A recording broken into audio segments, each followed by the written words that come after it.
today, Steve, with the announcement of Yes. the Australia's Ashes squad today. That's happening in a few hours. Yeah. You have the squad for us now. Do I have it? Yeah. I've got no idea like you guys. Look, I think it's reasonably predictable. I think Australia will play pretty safe with the top of the order.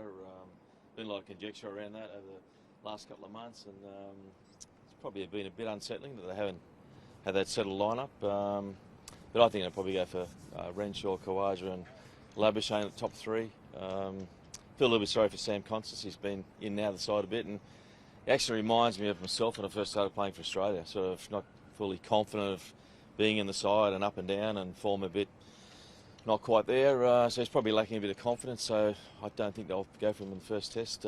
Jake Weatherall's done really well too. He probably deserves a spot, but I think that combination at the top, Australia will play it pretty safe, particularly for the first test match of an Ashes series.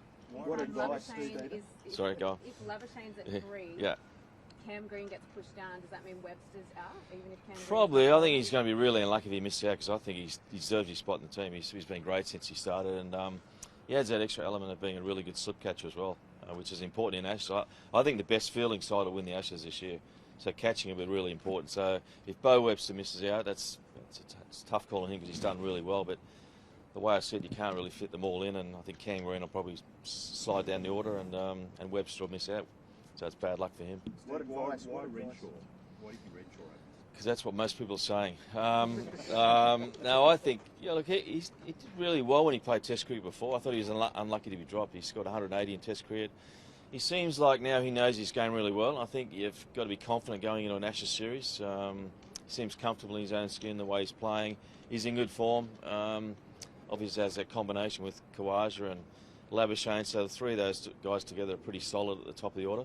So it just seems to be probably the right fit right now. What advice? Well, he could, I'd say, but I think you don't really want to mess with a guy who's not really a traditional opener in an Ashes series. There's a lot of pressure. England have got a very good attack, and they've been primed for this series for a long time. So I think you need guys who've been opening the batting to open the batting for Australia. You've touched on the similarities with Sam's career. You were dropped yourself. Yep. What advice would you give Sam? Not to listen to everybody. Just trust one or two people around you. Go back to basics. At the end of the day, it's really hard to learn how to play Test cricket while you're playing Test cricket, and that's what happened to me for a couple of years. I wasn't really that finished product, so I go back to Shield cricket, try and build some long innings, bat for as long as you can, and just get to know your game really well, and then you walk out to play for Australia confident in what you're doing. I think right now he's probably guessing how he should play. A lot of expectations, so he's probably not playing with a clear mind. Steve, you were part of an era that had longer build-up to tours. Now clearly times have changed. Yeah. Do you think England have got the balance right this time? Effectively an intra-squad game. They've got 10 days in Perth. Could they have squeezed in a proper game of cricket, do you think? Well, it doesn't really happen these days. I'm a bit of a dinosaur. We used to play a lot of games before the first Test match. When we played 6 tests and about 14 first-class games, and on a tour of England it was 4.5 months, but these days that's not possible. They've been planning for this for a long time, so they've worked it out. They've got some smart people there. They obviously think that's the right preparation. I think for them, as long as that game internally is very intense and they're playing it like a Test match, not like a practice match, that's pretty important, because you've got to have some tough cricket under your belt before you go into a Test series. That's probably the only question mark. They play a lot of cricket these days, so they would know what their best preparation is. Steve, Cameron Green's only bowled 4 overs in professional cricket. Do you think he's got the batting technique to play as a specialist batter if he can't bowl during that first test? Well, I assume he won't be bowling much. As I say, you can't just go from not bowling at all but to expect to bowl 10 or 15 overs in a Test match. That's going to be tough. He's definitely got the technique. I think down the order's probably right for him at the moment. I think he goes at the ball a little bit too hard for the top 3. But he's a quality player. He's potentially our best all-rounder for a long, long time. He's good enough to score runs. He scored Test match hundreds. He's played enough Test matches now to be comfortable in that environment. I think he can do well, but I don't think he can bowl 10 or 15 overs at this stage. Steve, this English team talks a good game, but do you think they have the results to back it up? I wonder when someone was going to throw the bumper in. Yeah, look, they've got a quality squad. They've got match-winning bowlers. I think they've thought about how they're going to win in Australia, and that's through a couple of guys who can go 150 plus in Archer and Wood, and they've got a really good backup quicks as well. Stokes, I think, is probably actually their best bowler. Their one weakness is spin bowling. But having said that, I think Joe Root's a lot better than people expect with the ball. I think he's actually a quality off spinner. So it's a pretty well-rounded attack, and I think they've thought about it long, hard. They know they've got to take 20 wickets to win Test matches here. They know they've got to be aggressive and positive. I think they've picked a squad with that in mind. The reality is, when you get to Australia, the crowds are pretty tough. They're in your face.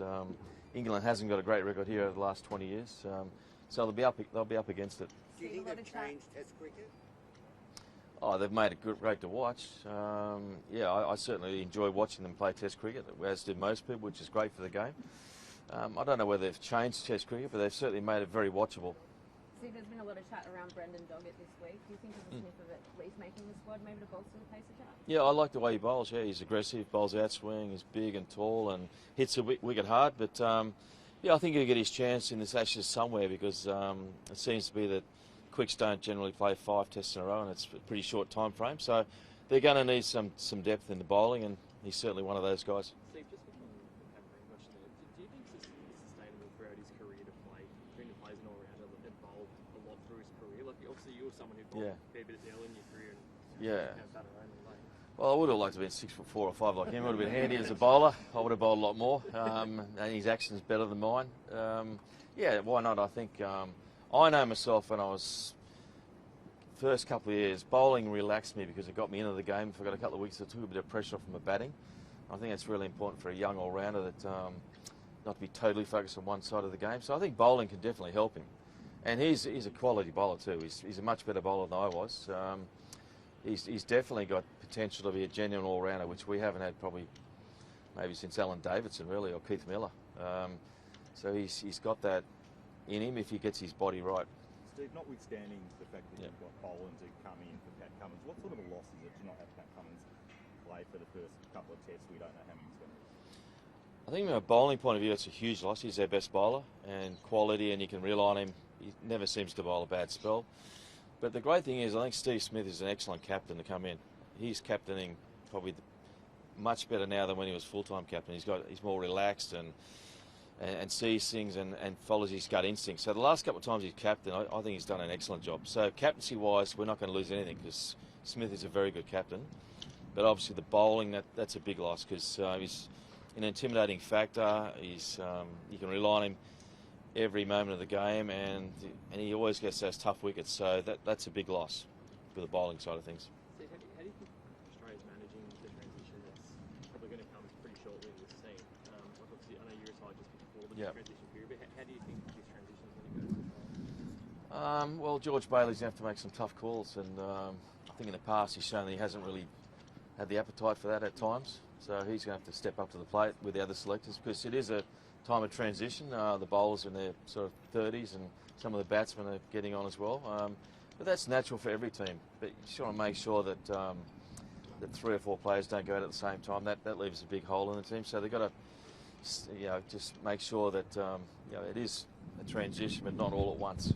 So essentially, sit in the guys and maybe tap in and say, hey, we need to move on. Yeah, well, I'd like to see the selectors pick the sides, not the players. There's been a lot of players recently picking sides and saying who should be in the team.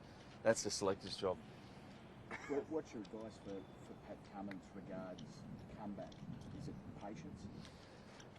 Oh, look, if I'm in his shoes, 20, 30 years ago, no, we just want to play. I just want to play every test match I can. But bowling's obviously different because there's different pressures and workloads and stress on your body.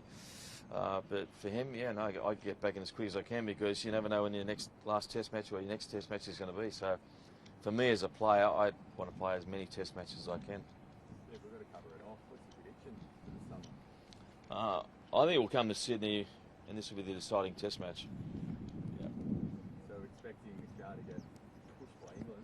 Definitely, yeah. I think they've, Australia will be confident. I think England will be confident. It's great. I think it's going to be one of the best Ashes series we've seen for a long, long time. Very competitive.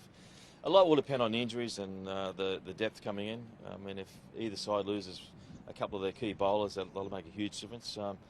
But as I said from the start, I think my tip is whoever catches best wins the Ashes. And why is it so important to take the trophy? Well, I think it's great that people really have a connection to the Ashes. I still think it's the premier trophy for an Australian Test cricketer to win the Ashes, and for people to touch it, to see it, to feel a part of it.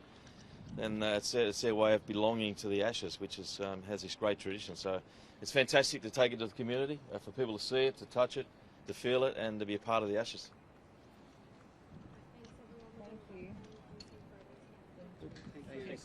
Thank you. Thanks.